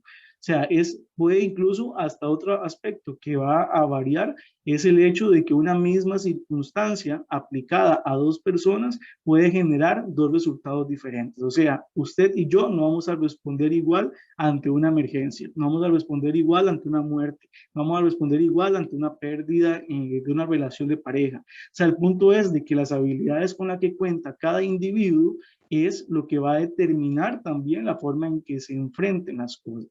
Porque, por ejemplo, en el caso específicamente que estamos hablando, ¿verdad? Del caso del pánico, como lo cuentan acá, posiblemente la persona no necesariamente va a buscar o no va a necesitar un acompañamiento meramente médico. O sea, obviamente si tiene otros trastornos, otros diagnósticos, pues ya habría que ver, ¿verdad? Si es necesario. Pero por la parte de la ansiedad que genera un proceso con el pánico, por ejemplo, no necesariamente va a tener que buscar una ayuda médica, porque es algo que va a generar una ansiedad por desempeño. O sea, lo estaré haciendo bien, qué pasará a futuro, me lo irán a dar o no me lo irán a dar, ¿verdad? Todo ese tipo de cosas, pero están ligadas más a una cuestión de resultado inmediato y de mi desempeño, más que a una cuestión de resultado fisiológico. Entonces es como la diferencia que hay que hacer ahí. Ok, perfecto. Vea, nos acaba de entrar una pregunta, entonces si la podemos abordar rápidamente, antes de hacer la conclusión, porque para la conclusión yo le tengo a usted una pregunta donde le voy a complicar un poquito la existencia, pero él me disculpará, ¿está bien? No, no, Dice, claro. la persona es Noy Rivas, ¿verdad? Dice, buenas, yo tengo una duda. Investigando un poco sobre los tipos de depresiones que hay, he visto que también se nombra una depresión a la que se le conoce como depresión encubierta, por lo que me gustaría saber qué síntomas abarca este tipo de depresión. De repente, como para no ahondar tanto, como generalizar y definir un poquito este término que pues suena curioso también, ¿verdad? Sí, ok, bueno, la depresión encubierta es una depresión que no cumple necesariamente con todos los criterios diagnósticos de un trastorno del estado del ánimo, digamos, no va a tener todos los síntomas que tiene una depresión, ¿verdad? En general, una depresión mayor, por ejemplo, pero sí se puede dar que presente ciertos criterios similares, ¿verdad? O que presente ciertas circunstancias, ¿verdad? Yo creo que se te perdió la imagen. Bueno, no me veo, creo que no me veo, creo, ¿verdad? No sé. Entonces, Sí se le ve, no se preocupe. así se ve, es que se congeló tu imagen en mi compu. Bueno, la cosa es que es importante resaltar de que realmente es una depresión, ¿verdad? Que no tiene todos los criterios clínicos, que no tiene toda la intensidad, toda la frecuencia que tienen las otras depresiones, ¿verdad?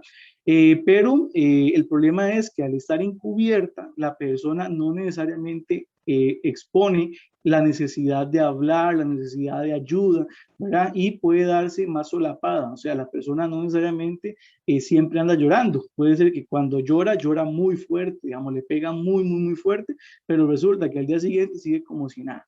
O sea, el punto aquí es de que hay que ir analizando cuáles son los síntomas o los criterios que las personas tienen. Tenemos que ir analizando qué cambios conductuales presentan, qué circunstancias están haciendo diferente, qué cambios a nivel de su comunicación, de su interacción social presentan también.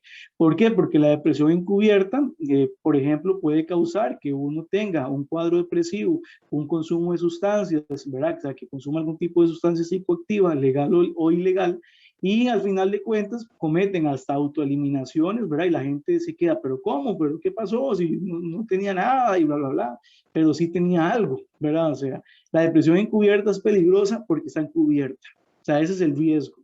Porque una persona, como decía ahí un comentario, lo de la risa, que yo vi que decía que si una persona se reía mucho, porque digamos, una persona que ande riendo siempre no necesariamente está bien, porque incluso la risa es incluso hasta un mecanismo de defensa, podría decirse así también, pero una forma en que el cuerpo evita o enfrenta también las circunstancias que son amenazantes, hasta el punto que veamos que hay risas que son nerviosas, por ejemplo, hay personas que ríen cuando están nerviosos y no necesariamente significa que estén felices. Entonces tenemos que ver de que el cuerpo o el individuo, la persona, no necesariamente van a reaccionar igual todas las personas, ¿verdad? Pero cuando veamos algún tipo de síntoma, cuando veamos que algo está diferente, ¿verdad? No tengamos miedo a preguntar. O sea, no tengamos miedo de acercarnos y decir, mira, ¿te pasa algo? ¿Estás bien? ¿Ocupas que hablemos? ¿Querés que, cómo te puedo ayudar? O sea, ¿verdad? Porque eso de ser encubierto es lo que lo hace difícil de poder ver. Pero cuando identifiquemos conductas de riesgo, cuando identifiquemos aspectos que sean negativos, no los omitamos. O sea, no los pasemos por alto, porque ese es uno de los errores más grandes que se comete, el pasar de lejos, el hacer de cuenta que no pasó. No, porque el problema es que esta olla de presión se va llenando y se va llenando y se va llenando de presión hasta que va a llegar un momento en que ya no va a poder más. Entonces, seamos agentes de cambio, o sea, permitámosle a los demás ser mejores, ayudémosles a ser mejores. Y parte de ser mejores es ayudarles también con sus cargas emocionales, porque a veces la gente tiene muchos pesos que no sabe cómo llevarlos. Y no es que nosotros lo tengamos que llevar, sino que es que les ayudemos y los guiemos y tratemos de ser empáticos, etcétera, etcétera. Pero sí, que dicha que tocaron ese tema de la depresión encubierta, porque sí es un tema que se las trae también, ¿verdad? Es un tema que hay que también abordar. Bien, muchísimas gracias a todos por sus preguntas. Ahora viene pregunta de cierre de mi parte para concluir ya la charla, ¿está bien? Ok. Desde un plano personal, cada uno, ¿ok? ¿Qué se puede hacer? Voy a englobar en situaciones, la depresión y la ansiedad como situaciones, ¿está bien? Porque no sé si son trastornos y yo sé que hay términos diferentes, enfermedades, entonces mejor situaciones. Para prevenir esas situaciones de depresión y ansiedad, 3 consejos puntuales suyos, ¿ok? En estilo de vida o como usted lo quiera enfocar desde su experiencia y su conocimiento. Y en caso de que se experimente eso, 3 consejos puntuales para atender la Santísima, depresión y la me ansiedad. sentí como en la defensa de la maestría. Así me sentí. Bueno, muchísimas gracias por cumplir. Adelante. Ok, bueno, recomendaciones específicas. Bueno, la primera recomendación que yo le doy a alguien para evitar caer en la depresión y caer en la ansiedad es tener presente que no todo depende de uno, ¿verdad? Que hay cosas que no dependen de uno y que tenemos que preguntarnos si eso que me genera tanta preocupación, tanto malestar, realmente yo lo puedo cambiar. O sea, si realmente depende de mí. Porque a veces nos desgastamos tratando de cambiar o evitar cosas que no dependen de mí, que yo no puedo cambiar. Entonces, ese es el primer gran consejo que yo daría, ¿verdad? O sea, lo que usted pueda cambiar y resolver, cámbielo, y lo que no pueda cambiar porque no depende de usted y se sale de sus manos, acepte, ¿verdad? Porque ya teniendo ese gran paso, ya nos vamos a quitar un gran peso de encima. Segundo, mantengamos un estilo de vida saludable general. Eso involucra, tengamos buena alimentación, hagamos ejercicio, relacionémonos bien con los demás, asoliémonos, durmamos bien en la medida de lo posible, o sea, preocupémonos por la salud y ocupémonos también, o sea, tomemos medidas que sean enfocadas al autocuidado, o sea, medidas que vayan enfocadas al amor propio. porque eso es otra cosa que tenemos que tener presente. El amor propio tenemos que defenderlo, o sea, tenemos que defender nuestro valor, nuestra valía como individuos. Y el tercer consejo que yo daría específicamente es que cuando estas cosas nos agobien, ¿verdad? Y cuando nos sintamos mal, tengamos presente que no todo lo podemos hacer y a veces tenemos que buscar ayuda. A veces vamos a buscar o tenemos que buscar a una persona que nos ayude, ¿verdad? No tengamos miedo, quitemos esos prejuicios que la gente tiene de las enfermedades mentales. O sea, no es que yo esté loco porque ocupo un psiquiatra o ocupo un psicólogo, no. El psiquiatra y el psicólogo somos especialistas que buscamos una estabilidad mental de la persona y sabemos de que una descompensación mental se puede dar por aspectos químicos, por aspectos eléctricos, por aspectos fisiológicos, por aspectos circunstanciales. O sea, hay muchas cosas que pueden generar una descompensación mental. Entonces, quitémonos ese gran estereotipo que tenemos. Y en el caso de tenerlos, pues las recomendaciones que yo le podría dar, además de buscar ayuda, está en que tratemos de priorizarnos, o sea, tratemos de darnos a nosotros la importancia que nos ameritamos. Ahorita en esta época de la inmediatez en la que vivimos, donde todo lo queremos ya, imagínate que te lo pongo así, a mí me escribe gente preguntándome cosas a las 2 de la mañana, a la 1 de la mañana, 11 de la noche, y se enojan si uno no les contesta rápido. O incluso gente que llama y llama y llama, o sea, la gente está mal acostumbrada a esa inmediatez de los mensajes de texto, y eso no es así. Por ejemplo, a mí, mucha gente conmigo se ponen malditos, disculpa la información, la expresión, pero se ponen malditos, porque yo duro horas de horas en que yo no veo el teléfono, pero es por el tipo de trabajo que uno tiene, por el tipo de actividades que uno hace, o sea, y además de eso, yo me propuse a nivel personal el tratar de utilizar lo menos posible el teléfono. ¿Por qué? Porque me pierdo de la vida, me pierdo de la gente, me pierdo de todo lo que está pasando afuera. Entonces, es algo que uno también tiene que ser consciente, o sea, uno tiene que ir tomando decisiones y acciones, ¿verdad? Esa es la primera. La segunda que yo puedo dar es que tratemos de eliminar o de quitar el hecho de quedar bien siempre. Quitemos eso de querer que nos aprueben, quitemos eso de querer que la gente nos quiera, ¿verdad? Eso es algo que es completamente desgastante, irracional y que siempre va a generar malestar. El querer quedarle bien a todo el mundo es algo que siempre va a generar que estemos mal, o sea, siempre, en todo momento. Y la última recomendación que yo les puedo hacer específicamente a esto es no tengan miedo a enfrentar sus monstruos, o sea, no tengan miedo, enfrenten las cosas. Lo que nos hace victoriosos es la actitud que tenemos ante los retos, es la forma en que resolvemos las cosas. Eso es lo que nos hace victoriosos. Entonces, la vida tiene sufrimiento, la vida es injusta a veces, la vida a veces no es bonita, la vida a veces tiene sus cosas que no nos van a gustar, pero también tiene sus cosas maravillosas. También es hermosa, también es justa a veces. O sea, creamos o no creamos en un karma, creamos o no creamos en un Dios, etcétera, etcétera. La vida tiene sus factores positivos, sus factores negativos, tiene sus aspectos que nos llenan de gozo, como tiene sus aspectos que nos llenan de dolor. Pero la vida es algo que no depende de nosotros. Imagínense que lo único que nosotros podemos controlar de la vida es lo que yo pienso, lo que yo digo y lo que yo hago. Nada más. Fuera de eso, yo no controlo nada. No controlo a mi pareja, no controlo a mis perros, no controlo a mi mamá, a mi papá, no controlo a mis vecinos, no controlo la flor, no controlo la abeja, no controlo la muerte, la enfermedad, los huracanes, los temblores, no controlo nada. Lo único que uno controla es qué piensa, qué dice y qué hace. Y eso es algo que es importantísimo que lo entendamos. Lo único que depende de mí es qué pienso, qué digo y qué hago, nada más. Fuera de ahí, no depende de mí si me quieren, si no me quieren, si les caigo bien, si les caigo mal, o sea, no depende. Entonces, quitémonos esas necesidades. Y cuando hagamos las paces con nosotros mismos y nos preocupemos por edificarnos, por reeducarnos, el reaprender y el desaprender, pues ahí vamos a edificarnos y vamos a ser mejores personas y además de paso vamos a tener una mejor vida y vamos a tener menos tristeza y menos ansiedad. ¿Por qué? Porque vamos a vivir en el aquí y el ahora. Vamos a vivir en la tranquilidad, en la calma, en la paz y sobre todo no tengamos rencor, gente, no tengamos rencor. sea, libérense del rencor, libérense de las inseguridades, libérense de las suposiciones, libérense de todas esas cosas y acepten las cosas como son. Acepten lo bueno, lo malo, lo que llega, lo que se va, acepten y enfrenten, o sea, decidan, ¿verdad? Y siempre teniendo presente que no hay mal que dure 100 años, ni cuerpo que lo aguante. Entonces, simplemente las cosas van a cambiar, para bien o para mal, las cosas van a cambiar y todo va a pasar. Y obviamente tengamos gente que nos pueda apoyar, tengamos amigos. Los amigos y las personas hacen que la vida sea más bonita también.